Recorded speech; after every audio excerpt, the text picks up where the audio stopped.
Yo mga kamatik, magandang gabi mga kamatik.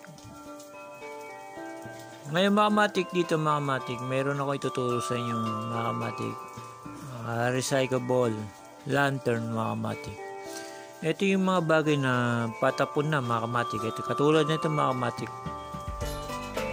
Ito yung lagay ng packaging tape mga kamatik. Na naubos na, ito na yung natira niya. Kung isipin nyo, sayang to mga kamatik, meron pang paggagamitan, lalo na December na naman mga kamatik. Ngayon, kailangan natin dito mga kamatik ay gawin natin yung lantern. Ngayon mga kamatik, ang gagawin lang dito, pag didikitin mo lang ito mga kamatik, pag ganyan. Ayan, pag ganyan. Yung ganitong bagay mga kamatik, may dinikit na ako, kaya lang hindi ko pa siya nadala mga kamatik. Didikitan nyo na isang ganyan mga kamatik, tapos buntot na lang kailangan dyan mga kamatik. Pero mga kamatik, meron akong ginawa na start talaga siya mga kamatik. Ito papakita ko sa inyo. Ito pinakita ko lang sa inyo na patapon na bagay ito mga kamatik. Gagawin natin na mapapakinabangan pa sa December mga kamatik. Lalo na mataas yung presyo niya mga kamatik. Mga lantern niya mataas. Pwede namang gumawa naman tayo ng galing sa patapon na bagay. Pwede natin gawin lantern mga kamatik. Ito mga kamatik, ito na siya mga kamatik. Patunayang habang umulan mga kamatik, ginagawa ko na siya. Ito na mga kamatik ko.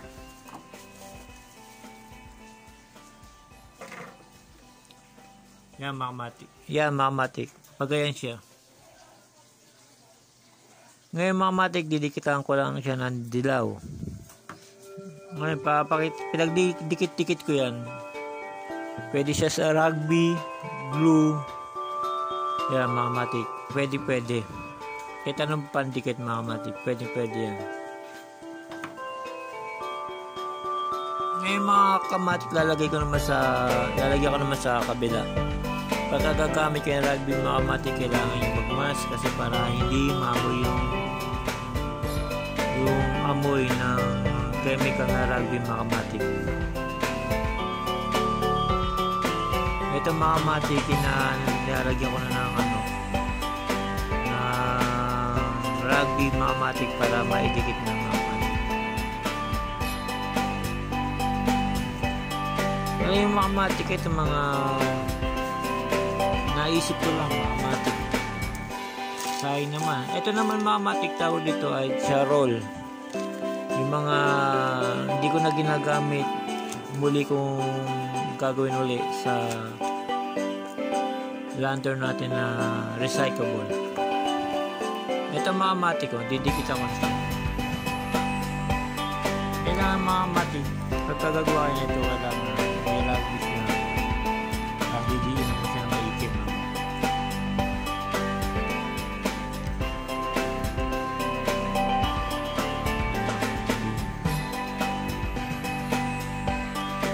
Dapat pagka nalagay nyo na yan mga kamatik, gugupitin nyo naman mga kamatik. Ang gupit yung mga kamatik din yan.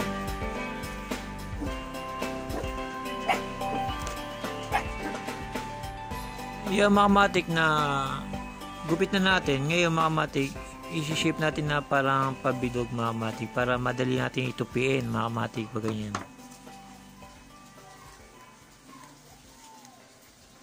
Yan mga kamatik. Simpleng bagay lang ito mga kamatik, simpleng disenyo, kayang-kaya yung gawin ito mga kamatik.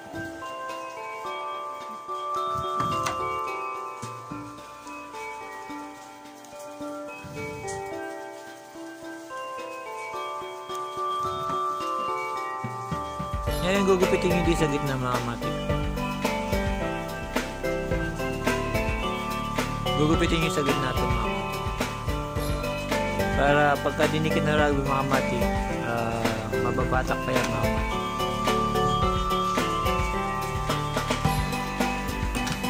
Yan mga kamatik na ano natin, nagupit. Ngayon didikit naman ito.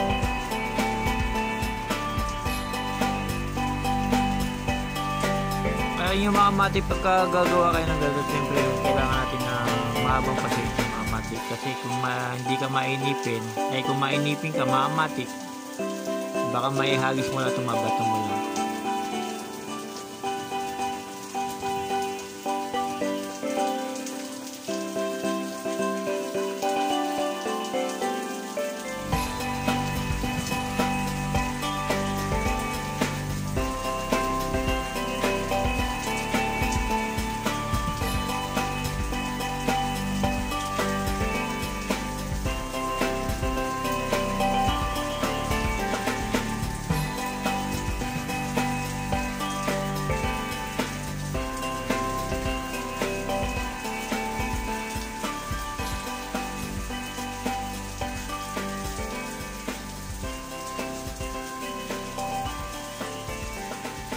Dahil sa matigas na yung rugby natin, kaya hindi na masyado makakapit mga matik. Kasi yung rugby natin mga matik, medyo matagal na na-stock, hindi na nagamit, ngayon lang uli mga matik.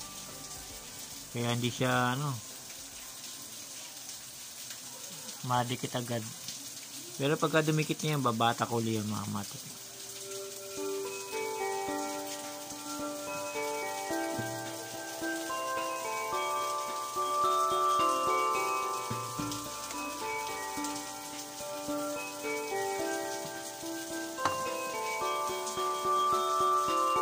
Yan mga matik, nalagyan na natin mga matik.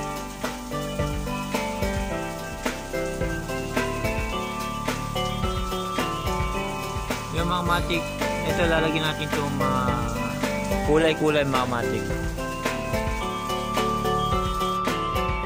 Yan mga matik, ito na siya mga matik na ginawa ko mga matik. Na packaging tape na wala na laman mga matik, na ginawa natin lantern mga matik. Tignan yung mga matik, simpleng bagay, simpleng forma lang mula sa recyclable mga matik na gawa natin lantern.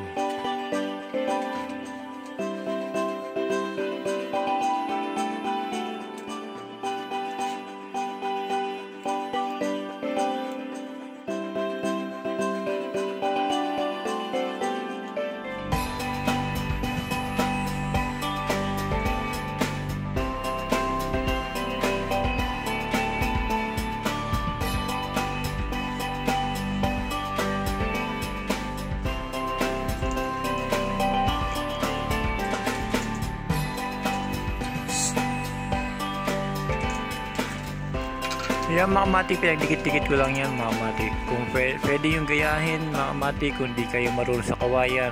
Ito naman recyclable lang mga matik. Kung sa company ka gumagawa, marami kang makikita ng packaging tape na wala laman mga matik. Kunin mo yun mga matik, matututunan mo rin itong paggawa mga matik. Pagdikit-dikitin lang mga matik. After na pagdikit-dikitin lang, yun mga matik, lagyan mo na ng kulay lantern ng mga kamatik pati buntot.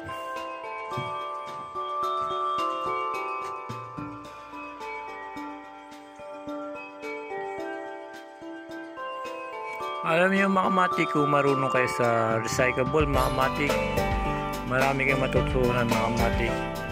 Simpleng bagay mula sa recyclable mga matik, nagawa pa natin yung paganda yun.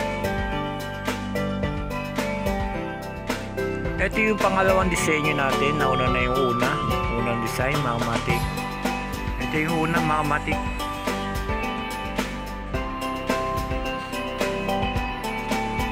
Ngayon mga matik, ito yung pangalawa.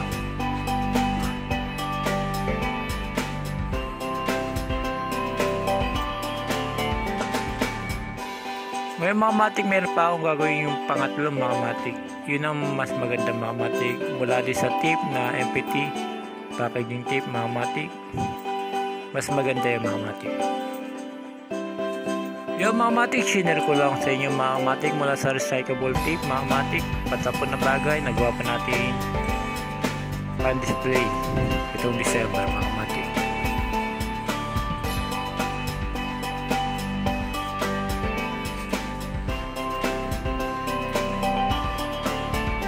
Yung mga matik, hanggang dito na lang. Salamat mga matik.